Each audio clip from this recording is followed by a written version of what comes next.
Thank you for staying with us. President Bola Tinubu has condemned the recent violent attacks in Plateau State, resulting in numerous deaths and injuries. He extended his condolences to Governor Caleb Mutfwang, the state government, and the people of Plateau, emphasizing the need for lasting peace in the region. The president urged Governor Mutfwang to summon the necessary political will to resolve the crisis and establish enduring peace. He stressed the importance of unity, love beyond ethnic and religious differences, encouraging community, spiritual and political leaders to join forces to end the cycle of retaliatory attacks that have plagued the state for years. President Tinubu also directed security agencies to thoroughly investigate the crisis and identify those responsible for orchestrating the violent acts. He assured Governor Mutfwang and Plateau State government of the federal government's commitment to promoting dialogue, social cohesion, and accountability in resolving the conflict. Joining us via Zoom for this conversation is the executive chairman of Agatu local government area of Benue State, security consultant and conflict mediator, Melvin Ejeh. Melvin, good morning. It's good to have you join us. Thank you for having me. Great. Now, it's a sad tale that we're getting from Plateau State once again. In less than 2 weeks, about 100 persons are said to have died as a result of the security challenges there. And the governor has come out to apologize to the people for his government's failure to, ensuring that they protect them and their properties. From your perspective, what do you think the government and the governor could have done differently to addressing this issue? Because even the president has told the governor to summon the political will to address this issue. Thank you very much, TVC, and thank you, Nigerian, for always giving me this platform to speak out on issues of national security, particularly Plateau State and other parts of the country. I think the president directive is the president condolence message came with a very clear directive to the governor to summon the political will. While others seems to fault that comment for political reasons and other reasons, I don't see anywhere the president is wrong in that directive. That statement does not look nonchalant. It doesn't look as if he doesn't care. That's a fatherly statement, because as a governor, the buck stops on his table in terms of summoning political courage to solve these issues.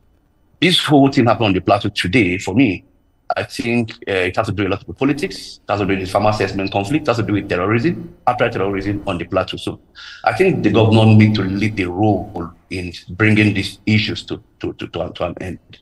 While I must commend Mutfwang to be courageous enough to apologize to his people, that is the right thing to do. That's the right thing to do any plan in the world, because it's a very failure of government in this area, particularly government at all levels needs to wake up to protect the lives of citizens. The lives of human beings is no longer worthy in Plateau State. We have several people that have been killed in their cold blood, women and children who are killed in their sleep. This is barbaric. This is not civilized, and I think this should be condemned by all Nigerians. So I think the president is right for issues of directive. Governor Mutfwang needs to lead the way. I want to commend him strongly because he's really doing his best. Most governors are not as serious as Governor Mutfwang. Governor Mutfwang is doing so much in terms of this insecurity. I think he should be commended. But one thing he must do, again, like the president directed, is to summon political courage. Whoever needs to be kept behind bars should be kept behind bars. Whoever needs to be exposed should be exposed. Whoever needs to be arrested should be arrested. I think that's what the president directed. And he must be courageous enough to call all the parties together, because in this conflict, only talking can solve it. The barrier of guns can't solve it all. You can't solve the barrier of guns. No matter how much you try, we don't have the sufficient truth. Look at the effort of Operation Safe Haven. The men are so good. They tried their best. They were so professional. The commander personally led his men to every nook and cranny of the Plateau State. But what do? They cannot cover everywhere. The terrains are very porous. They are hilly. There are areas you can access within 1 hour. So naturally, this criminal take advantage of these areas that are not accessible. So I think the best way to resolve this conflict is to sit down together and talk, sit down together and look at what the issues, because there are truly issues, and this issue needs to be looked at holistically. So I think the president is right for issuing such directive. All right, anybody that knows anything about what is going on knows that Governor Mutfwang is not just sitting down and being a governor. He's really working to see the end of this. But can he do more, taking into consideration that he doesn't have the authority to summon the troops, the authority to push the intelligence architecture we have in Nigeria as fast as he would have if he had some authority over them? What do you think he should do more as directed by the president? I think the president's directive is very clear. He asked him to summon the political will, not the intelligent will, and not to deploy troops. The issue of deployment of troops lies squarely with the presidency. The federal government has taken decisive action immediately after those attacks. The federal government deployed very senior officers led by the National Security Advisor to Plateau State. The Chief of Army Staff was in Plateau State. The IG was also in Plateau State yesterday. What could the serious president have done? Of course, the president have taken action, and I'm sure if the president were at home, the president would have personally visited Plateau State. So what is left now, like the president clearly said, is the political will. Governor Mutfwang should be courageous enough to expose whoever. Like I commended him only recently that he's one of the best governors I've ever seen. He's very concerned about his people. He's humane, and I think he knows exactly what he's doing. But he needs to take one more step forward.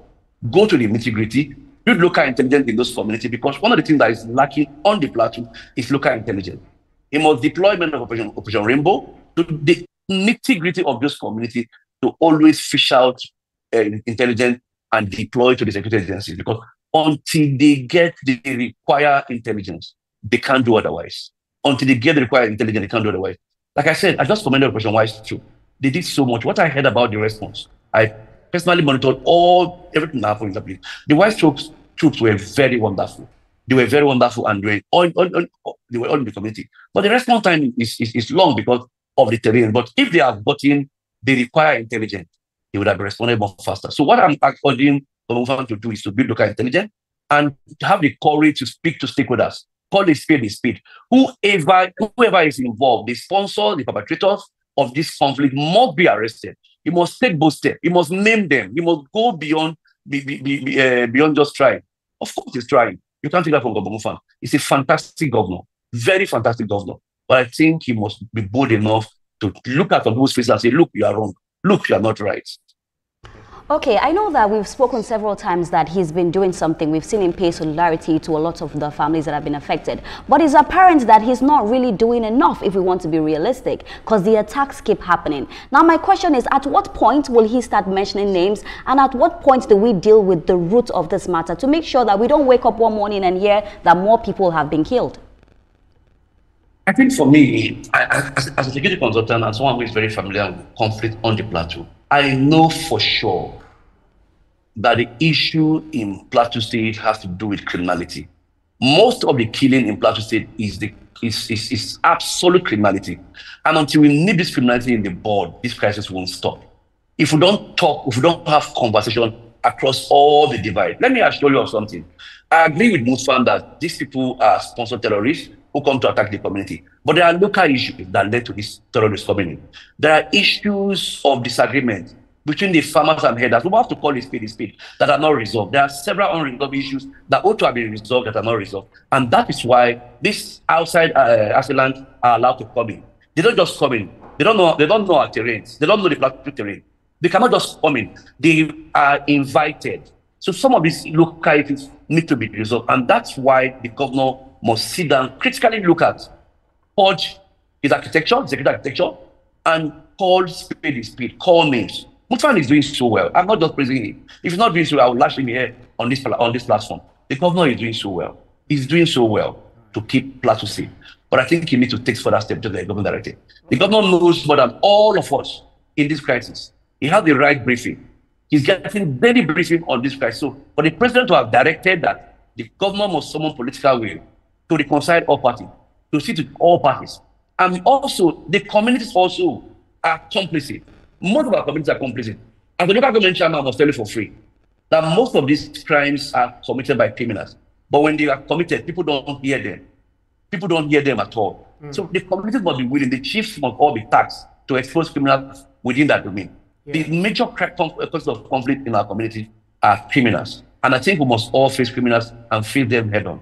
Well, if you look at state and local governments, one thing that is very common with them is that they complain about being sidelines in Nigeria's security architecture. Because if you look at Section 214 of the 1999 Constitution, it vested the power of security architecture in the hands of the federal government. So the federal government controls the Nigerian military, the Nigerian police, etc. But we have something of Amotekun in the southwest, in some parts of the southwest, and some other security designs in Lagos and other places. Do you think it's time for us to now speak to the advocacy of state police? I may not completely key into the issue of state police, but I think I'm going to key into a form of community voluntary watch or community intelligence watch, as the case may call it. For the state police, I do not agree, because I think our federal police need to be strengthened. Our federal police need to be equipped. Who is going to fund the state police? Let me ask that question. If we're talking about state police, who is going to fund the state police? But we have a security trust fund that is being done by states like Lagos State, for instance. A security trust fund where you have the private organizations coming in. You have government voting some amount of money. They also get security votes from the federal government. So what are we saying? How many states have the capacity that Lagos State has? We have to be very realistic. Lagos State can go ahead and do anything in this country. Not too many states have the kind of capacity that Lagos has. So I think let's not deceive ourselves. Yes, I agree that there should be some form of intelligence. Like even in Plateau, we have something like Operation Rainbow. The state government should increase the funding. It should increase the ability in terms of technology. It should deploy more, get more community based so that it can serve that purpose. But I do not agree with state police. I'm not a proponent of state police. It won't work because the funds are not there. How do you purchase the arms of state police? Who is going to purchase the arms? Is it the governor? Is it the presidency? Or who is going to purchase the arms of the police? Arms are very expensive. I think we should strengthen the federal police as we have today.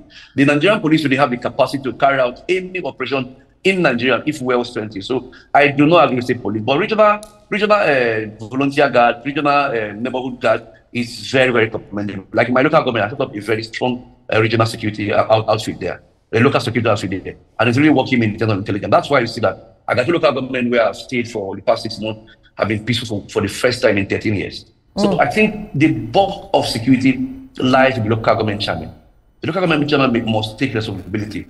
Even as much as funding is not adequate for us, even as funding is a problem for the local government. Funding is never enough in Nigeria, but the little we have, we must take charge of security in our virus community. So I want to believe that state police is not the way to go, but I think there should be some form of local intelligence, there should be some form of vigilante. Let's strengthen our communities. Interesting that you're looking at the need to localize security as much as possible so that it can come closer to the people. But I want to take you up on some of the things you mentioned earlier, talking about it's a conversation that can resolve these issues. You are aware of this several times. They have had conversations amongst themselves in Plateau State. And I'm wondering what else needs to be said at this point that hasn't been said before, that is still fueling and criminals taking advantage of it. At what point, if you say the governor is doing well, if he knows those who are perpetrating this act and he's not mentioning names, yet lives have been lost, can we still say he is doing well as it is? Because the security of lives and property lies within his purview as it is. So take for him to fish these people out.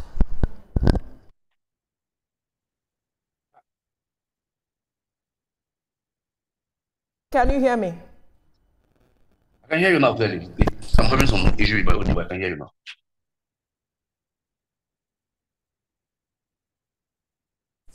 Can you hear me now? I can hear you now clearly. All right, let me ask the question I asked again. I asked that I want to take you up on something you mentioned earlier, and it is about the fact that you said it's a dialogue that can resolve this matter.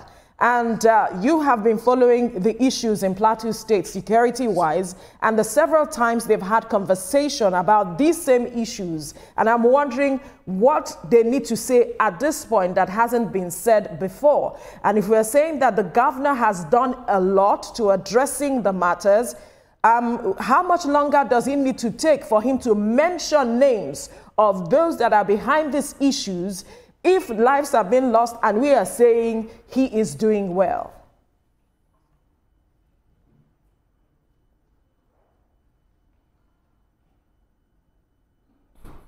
Melvin? I'm with you. I can hear you. Did you hear my question? Yes, very well. Very loud and clear. So we are waiting for a response. I think I insist that the governor is doing well. I insist the governor is doing well. And just like you rightly said, the issue of conversation. I'm aware there are conversations that have been going on. I'm also aware that several talks have gone out. I'm aware that several meetings have been held. But I think I will still encourage dialogue. This is what happened. Let me tell you what the typical of what happened.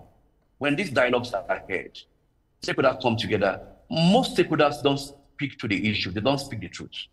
And that's why I encourage very small meetings, minute meetings, targeting as victims, targeting as perpetrators, so that you get the root fact of this conflict. When such large meetings are held in the state capitals, these criminals will still go back and perpetrate crime. Let me tell you this truth. The criminals are from the both divide. There's massive issue of capital rustling going on in our community. There's massive issue of the headers of some of the headers, children taking advantage, killing people on the street. So, and that's why when I speak, I do not stereotype, because I don't want to generalize the fact that Fulani is the one killing people. I don't want to believe that Black people are the one doing retaliation. I narrow them to criminals, because if we isolate these people from the both divide in our communities and face them as they are, the community comes together and face them as they are, we will not have this issue again. I'm telling you, I'm a local government chairman. We've had issues where, after having a meeting, some people will go to the bush and commit heinous crime. And when the community this crime, the repercussion will fall back to the general community. It will fall back to innocent women and children. It will fall back to men who do not know. And when these criminals go out to commit their crimes, when they go out to block road to keep people who are passing by, when they go out to carry out cattle rustling, when they go out to graze people's farm, they don't discuss with the community. They don't discuss with their stakeholders most times. They commit this crime, then retaliation will come to the community. So I think we must have sincere conversation. I think the youth must take their destiny in their hand and stop being agent of devil. Then there's an issue of forgiveness. We must learn to forgive. That's one of the major issues we have in Plateau and other parts of the country. We have refused to forgive each other. We don't trust each other. We suspect each other. I don't agree that every Fulani man is a criminal. I don't agree that every Fulani man is a terrorist. I'm sure the Mufan do not agree this too. And I don't think any Fulani man thinks the whole Plateau people are criminals. It is not correct. The entire Plateau people are not criminal. It's just few set of criminals who are carrying out these acts. So the community must build a structure of coming together and expose criminals. Until we begin to expose criminals, we will not get it right. On a daily basis, we arrest criminals in the community where I'm serving as a local government chairman. We are hated for it, we are spoken against, but my major intention is to protect the community. So the government must go beyond speaking out. The government must be bold to expose criminals from any divide. When you commit crime, it should be seen as a criminal and not to be seen as a particular tribe. This is one of my propositions. Okay, as a security consultant, let us hear your ratings of intelligence gathering around the Plateau. That's on one side. And do you think that these attacks are motivated by business criminality or they are politically motivated? Like I said earlier, we have this attack is in threefold. We have the political aspect of it.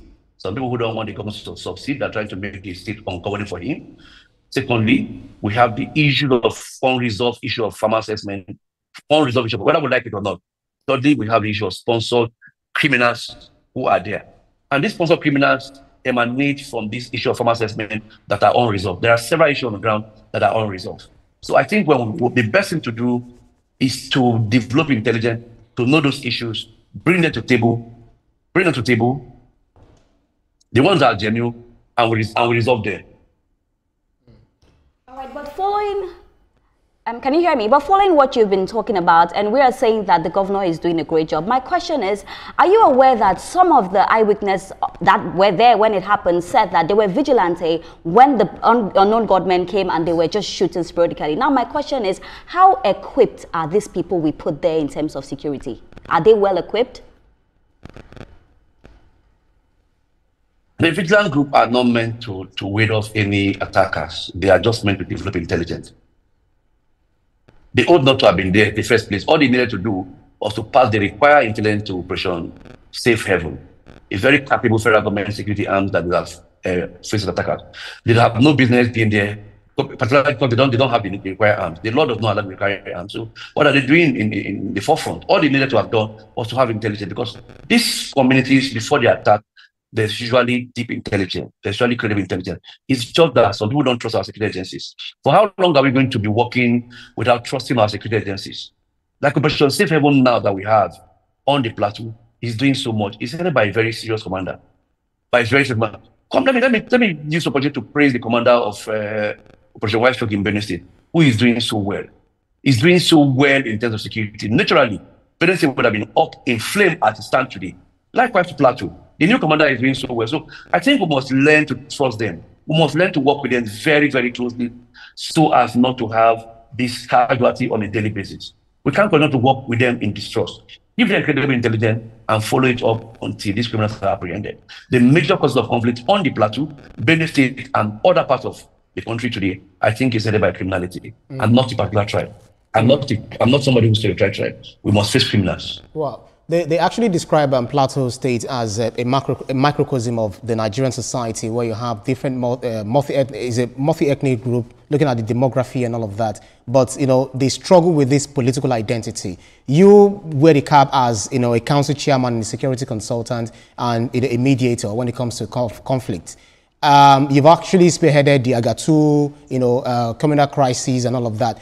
Are there lessons, or is there a leaf they can borrow from the peace that has been enjoyed over, for several years in Agatu, from Agatu, by Plateau State, in relation to what is happening in Plateau State? Are there some things that they can learn from your own community?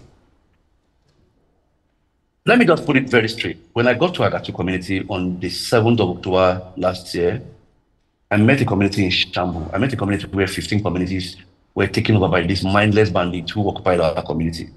But what we did was not to fight. We engaged stakeholders from all the divide to talk. And as soon as we started talking, having this conversation, we spoke to the issues. They brought out issues of criminals. They brought out several issues. We brought out our own grievances. We sat down, and through the dialogue table, where we were able to resolve that issue, where these persons apologized publicly to Nigerians to hear. So like I've always mentioned, we didn't use one barrier of God. Up till today, one person has not been killed in Agatu for 6 months since I'm a local government chairman. That is the longest period that people have not been killed in Agatu since 2013 that this crisis started. That's the longest period. Go to anywhere and contradict me. What are you doing differently? We are speaking to all the issues. We are doing the issue of justice. People must have this sense of justice. Everybody must be carried along. We must drop out sentiment and look at every Nigerian as Nigerian, no matter his tribe, no matter his religion, no matter his business. We must open our heart to the issues. This is just a sure way to go. But if you start looking at this one is not my own, this one is not my own, these are my killers, these are not my killers, it won't work. I'm going to be very bold with you. People may not like us, but the blatant truth is that people must be treated as one. We must treat every Nigerian as Nigeria, then work together to isolate the criminals. So I think what they should borrow from Agatu is very simple. They should talk, have sincere conversation. Criminals must be arrested and they must be kept behind bar. The good people from all the divide must come together and identify the criminal. What we have in Agatu today, it is the other side, our other brothers, that hand over some of the criminal to us. And when our boys commit crime against them, we hand them over to the appropriate authority. We are working together in synergy. When incident happens, we don't look at them as criminals. We look at the issue as criminals. We look at the entire issue as the issue of criminality, and we sit together and say, look, who did this act? Who carried out this act? Okay, let's work together. Go your own way. I go my own way. Let's bring out these criminals together and solve this problem. And that's what we're able to do. And that's what we did to keep Agatu peaceful. One gun has not been shot in Agatu. Since we started this issue of peace process. Quickly, Melvin, talking about Benue State, just yesterday, Otobi community in Akpa district of Otukpo local government area was attacked. And the question I want to ask is, if other local government heads are not in communication with you to perhaps borrow the blueprints that you are using in Agatu, for instance, and develop it in their own local government area and ensure that they, build this defense against the attacks of these persons that just come in, attack people, mindlessly kill people, and move on. Just, I think last week, the governor of the state, Reverend Father Alia, just said that he cannot guarantee the safety of anybody coming into the state. They must take permission before coming into the state. How do we address this? Let me start by condemning the mindless killing of innocent lives in Otukpo local government. That is very mindless, barbaric. We are aware that there may be some provocation, but the community did not provoke the actions. So I think we should see beyond mob action in attacking communities. Whatever issues that may have caused this conflict can be resolved on the table. They should bring it forward, report your issues to the local government council. The chairman of the local government, my brother and colleague, Master Ogiri, is a very serious chairman. I'm sure if these issues are brought to him, he would have resolved it. So going to the community to attack people is so mindless. And talking about my governor, my dear governor, talking about not guaranteeing the security of anybody. You see, as the chief security officer of the state, he knows better than all of us. He's the chief security officer. This is actually my job to protect Peter Obi from an incident he may not know, because the protocols were breached in that visit. In fairness to the governor, protocols were breached. Protocols were not properly followed. How can such a public figure just walk into the state by just mere phone calls? There should be some arrangement. There should be some protocol arrangement before he can come in. What if he comes to the state and something happened to him? You are going to an IDP camp. You don't know the route. You don't know the terrain. How do you just walk into an IDP camp? What if something happened to him? The governor will be held responsible. So for people blaming the governor, it's very unfortunate that they don't look beyond sentiment. They don't look beyond politics. That it's politics taken too far. The governor spoke the truth. He spoke to the issues. Protocols were breached. And I think as the chief security officer, he needs to take responsibility. All right, we'll have to leave the conversation here. Melvin Ejeh, Executive Chairman, Agatu Local Government Area of Benue State, security consultant and conflict mediator. Thank you so much for your time on the program. Thank you very much for having me. Thank you. You're welcome. We'll take a break now. When we return, we'll be moving over to our Abuja studio. Stay with us.